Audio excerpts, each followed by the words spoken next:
تو ان کے بارے میں بھی تصور درست نہیں ہے. اپنا تصور درست کر لو. نبی اکرم صلی اللہ علیہ وسلم کے صفاتی ناموں میں سے ایک نام نبی الملاحم ہے. آپ صلی اللہ علیہ وسلم جنگوں والے نبی ہیں. آپ کی صفات میں سے ایک صفت یہ ہے کہ آپ کے زمانے میں، یا کہیے کہ آپ کے دین برحق کے انتصار کے لیے، اس کی نصرت کے لیے جنگوں کا واقعہ پیش آئے گا. وَكَأَيٍّ مِّن نَبِيٍّ، کتنی ہی مرتبہ ایسا ہوا کہ نبی جو اس زمانے کے تھے، قاتل معاہو، ان کے ساتھ مل کر قتال کیا، یعنی ان کی جماعت میں شامل ہو کر، ان کے لشکر میں شامل ہو کر قتال کیا. ربیون کثیر، بہت سے اللہ والوں نے. تو ان کا اللہ والا ہونا اور ان کا نبی ہونا اس کے منافی نہیں تھا. فما وہنوا، تو ہرگز وہ سست نہ ہوئے، انہوں نے سستی نہ دکھائی. لما اصابہم فی سبیل اللہ، وہ جو کچھ پہنچا انہیں اللہ کے راستے میں، جو تکالیف آئیں اور جو مشکلات آئیں، جو مصائب آئے، ان کو جھیلنے والے تھے اللہ کے راستے میں. وما ضعوفوا، اور وہ ہرگز کمزور نہ پڑے. وما استکانوا، اور وہ ہرگز نہ دبے، ہرگز انہوں نے اپنے آپ کو کمزور نہ ظاہر کیا. واللہ یحب الصابرین، اور اللہ پسند کرتا ہے صبر کرنے والوں کو.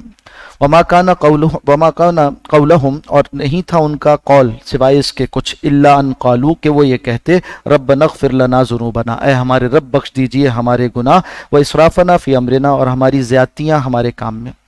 اللہ والوں کا طریقہ یہ ہے کہ جو اچھا کام ہو جائے اس کے بعد بھی استغفار کرتے ہیں، اس کے بعد یہ دیکھتے ہیں کہ اس میں کیا کمی ہو گئی. اللہ کے راستے کے شایع نشان تو نہ ہو سکا، تو جو کچھ کمی ہو گئی اس پر اللہ سے دعا کرتے ہیں کہ ہماری اسراف کو، یعنی ہماری زیادتی کو ہمارے کام میں بخش دیجیے.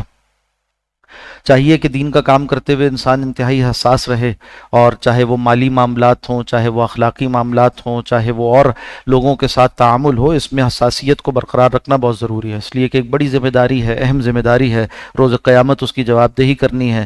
اور اسی طرح سے پھر صرف ذاتی معاملہ نہیں ہے بلکہ دین اسلام کی ترجمانی ہے، تو یہاں اور زیادہ حساسیت بڑھ جاتی ہے. تو جتنی حساسیت ہوتی ہے اتنا پھر انسان اپنے آپ کو عاجز بھی جانتا ہے اور اللہ سے مانگتا ہے. جب اللہ سے مانگتا ہے تو اللہ کی مدد شامل حال ہوتی ہے، اور پھر بڑے بڑے کام آسان ہو جاتے ہیں. تو یوں دعا کرتے ہیں، اور چاہیے کہ ہر دین کا خادم وہ یوں دعا کیا کرے کہ ربنا اغفر لنا ذنوبنا و اسرافنا فی امرنا، اے اللہ ہمارے گناہ بخش دے اور ہماری جو کمیاں، کوتاہیاں، زیادتیاں ہو گئیں اپنے کام میں، اس دین کے کام میں. امرنا سے مراد ہمارا کام ہے، دین کا کام ہے. اور یہ بھی اللہ والوں کا طریقہ ہے کہ ان کا کام اصل میں دین کا کام ہوتا ہے. ہر کوئی اپنے اپنے پیشے سے پہچانا جاتا ہے، اور کوئی جو ہے وہ اسے کہتے ہیں یہ دکان والا ہے، یہ فیکٹری والا ہے، یہ فلاں صنعت والا، کپڑے والا ہے، یہ فلاں کام کرتا، فلاں کام کرتا. تو کچھ ایسے بھی ہوں گے ہر معاشرے میں جو دین کی حفاظت کے لیے، دین کی نشر و اشاعت کے لیے، اس کے تعلیم و تعلم کے لیے اس دیں گے. تو ان کا امر، اور اللہ ہمارے قدم آخرہ، اور ساتھ ساتھ آخرت کا بھی بہترین بدلہ اللہ انہیں عطا فرماتے ہیں. واللہ یحب المحسنین، اللہ پسند فرماتے ہیں احسان کرنے والوں کو. یا ایھا الناس، یا ایھا الذین آمنوا، اے لوگوں جو ایمان لائے ہو، ان تطیعوا الذین کفروا، اگر تم اطاعت کرو گے، بات مان جاؤ گے ان لوگوں کی جنہوں نے کفر کیا، یردوکم علی اعقابکم، تو وہ تمہیں لوٹا دیں گے تمہاری ایڑیوں کے بدلے. یعنی جہاں سے تم آئے ہو، کفر کا راستہ چھوڑ کر اسلام میں آئے ہو، وہ چاہتے ہیں واپس تمہیں وہیں لے جائیں. فتنقلبوا خاسرین، اگر تم گئے، یہ واپس جانا تمہارا یہ تو پھر انتہائی خسارے والا ہوگا. فتنقلبوا خاسرین، پھر تم پلٹو گے خسارہ پانے والے ہو کر. بل اللہ مولاکم، بلکہ اللہ تمہارا کارساز ہے. وہو خیر الناصرین، اور وہ بہترین مددگار ہے. سنلقی فی قلوب الذین کفروا الرعب، ان قریب ہم ڈال دیں گے کافروں کے دلوں میں ایک رعب. یہ آپ صلی اللہ علیہ وسلم کا خاصہ بھی ہے، اور آپ صلی اللہ علیہ وسلم کے سچے جانشینوں کا اور امتیوں کا خاصہ بھی ہے. نبی اکرم صلی اللہ علیہ وسلم نے جو اپنے خواص بتلائے، حدیث مبارکہ مسند احمد کی روایت ہے، اس میں فرمایا کہ نصرت بالرعب مسیرۃ شہر، جب میں کسی سمت میں سفر کرتا ہوں دشمن کے بالمقابل، تو 1 مہینے کی مسافت ہوتی ہے مجھ میں اور اس دشمن میں، اور اللہ سبحانہ و تعالیٰ ان کے دلوں میں میرا رعب ڈال دیتے ہیں. اور اسی طرح کے واقعات آپ کو سیرت میں نظر آئیں گے. اور خاص طور پر جو تبوک تک آپ نے سفر فرمایا، اس میں اس وقت کی سپر پاور اس کو للکارا گیا، مگر اس کے باوجود اس کے دل میں رعب پڑ گیا، اور وہ جانتا تھا کہ موجود رہے، پھر واپس تشریف لائے. تو فرمایا کہ ان قریب ہم کافروں کے دلوں میں رعب ڈال دیں گے. اور اسی طرح اہل ایمان کا بھی اللہ نے رعب ڈال دیا. شرط یہ ہے کہ وہ واقعیت پیروکار ہوں اور آپ صلی اللہ علیہ وسلم کے طریقے پر چلنے والے ہوں. رعب ہے مشرکین کی نسبت سے، وہ کیا ہے؟ فرمایا بما اشرکوا باللہ ما لم ینزل بہ سلطانہ، کمزوری کا اور رعب میں مبتلا ہو جانے کا سبب کافروں کے لیے وہ یہ ہے کہ انہوں نے شریک ٹھہرایا اللہ کے ساتھ ان چیزوں کو جن کے بارے میں اللہ نے کوئی دلیل نازل نہیں فرمائی، کوئی سلطان ان کے پاس نہیں. جب آدمی